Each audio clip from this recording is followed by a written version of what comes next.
So you've built an app, maybe even several apps. You've made a couple sales, your number of followers keeps increasing, you've checked your bank account and there's enough in there to last for 6 or maybe even 12 months. And if others quit their jobs to pursue their dreams of freedom, then why wouldn't you? I mean, waking up whenever you want, working on your own thing, making money while you sleep, watching your Stripe revenue climb. Because obviously it's just gonna keep climbing, right? Well, this was me 11 months ago. I was making nearly 10,000 euros a month as a data engineer, but I was obsessed with only one thing: unlocking more time for my side projects. I let this feeling of professional dissatisfaction grow into me, as if working for somebody else than myself could never be good enough. My mind switched to entrepreneur mode. I suddenly had a plan, dozens of app ideas lined up, 500 followers on X. Wow. The only thing standing between me and success was my job. So I quit, because that's what people do, right? And honestly, I never felt happier. I could now work on my own projects all day long, evenings and weekends. I was saying stuff like showing up every day, keep grinding, or inputs over outputs. I kept building, I kept shipping, and the growth I was counting on just didn't show up the way I had pictured it. I started in October and I had given myself a deadline, end of May. That's 8 months entirely on my savings. My only metric was growth. If I could get growth, I was safe and I could keep going. But when the deadline came, excitement turned to regret, and I realized one thing. All this time I had traded my corporate stress for freedom stress.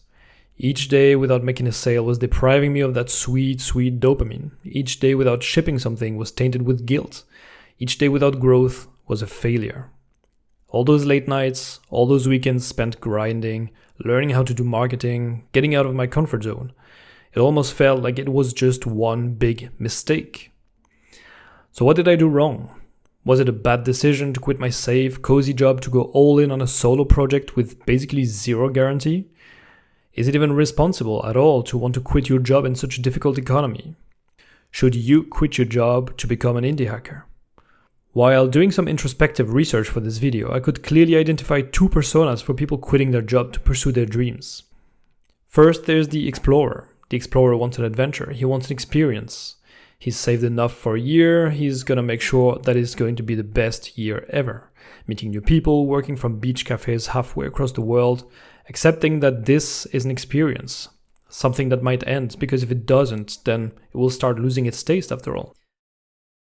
The second persona is the scaler. The scaler already has something that works, something that generates revenue, for example. He is looking for more out of this, for more ownership, for something greater. He knows there's something there, and that working a 9 to 5 is slowing him down. Actually, in his mind, the 9 to 5 has become the side project. His focus is drawn to his own thing, to his baby. And actually, that's only human. We care for what we create. If you're building apps and have the desire to go all in, you might recognize yourself in one or maybe even both of those personas. Well, turns out I didn't really. This is what I consider my biggest failure, and what I want to warn you about. I had no intention of traveling the world while building startups. I actually kind of despised the digital nomad movement. I found it fake and overrated.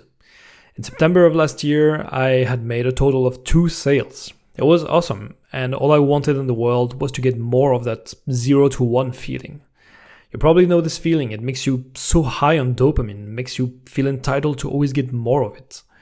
I was so eager, so impatient to get it all. The sustainable, growing business, going viral on command. Followers beyond counting. In retrospect, I had no idea what I was doing. All I could think about was to scale my products, turn 2 sales into 200. But obviously, this isn't what scaling is.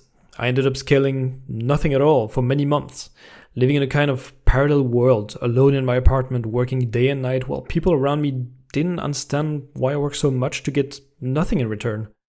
I also didn't make the best out of the freedom experience. I mean, sure, it's awesome to get up whenever you want, and time constraints just don't exist anymore. Yet, I've never felt more isolated and out of sync with the world. When I quit my job, I expected results. I expected the life pictured by influencers. But I had no ground to achieve that, no plan at all in the end, no backup beyond my savings. I didn't think this through at all because I stupidly thought that this was all a done deal. And even though I made all the mistakes available to me, I still had an absolute blast, don't get me wrong. The quitting itself was really satisfying, the work felt real and rewarding at each step forward. So let me help you figure out if yes or no, it's actually a good idea to drop everything and go all in. Obviously, I can't answer that directly for you. Maybe you feel ready, maybe you don't. Maybe you've already taken that step, or maybe you're wondering, should I or should I not? But if it was me doing it all over again, I'd think longer about this. Staying employed means you get to keep the option to fail projects without your livelihood depending on them. And in retrospect, that's really important, so I'll repeat it. You get to keep the option to fail projects, and that's amazing. And really, I wish somebody had told me that before I got completely absorbed by this FOMO. I would also keep in mind that quitting a job is basically trading a set of problems for another one. I mean, going independent is a whole new world, made of stress, questions, clocks ticking while you wait for the new sale that you think you deserve. You're the captain of the boat now, but you're also the only crew member on board. If you think that you can handle that, if you think you have what it takes to turn what you have into more, into enough, then I think it's a no-brainer, really, go for it. So, I'm curious, what do you think? Are people quitting too easily nowadays? Are we turning this independence thing into more than it actually is? Is indie hacking overrated maybe? Is it all worth it? Personally, I still don't have a proper answer to that. My own runway is still counting down as I record this video in August 2026, almost a year after quitting my job to become an indie hacker. Was it the right decision? I don't know. But if, like me, you've reached a point where everything seems to play in your favor, sales coming in, followers appreciating you, financial growth of some kind, well, I would probably hold on a bit longer and ask myself the questions that really matter. Thank you so much for listening to my story all the way to the end. I really hope it helped you in any way possible. And sorry about the background video. I have no idea what else to show than little Pokémon gameplay. I hope you liked it anyway. And if you have suggestions for me to improve for the next videos, leave them in the comments below. Thank you so much. Bye.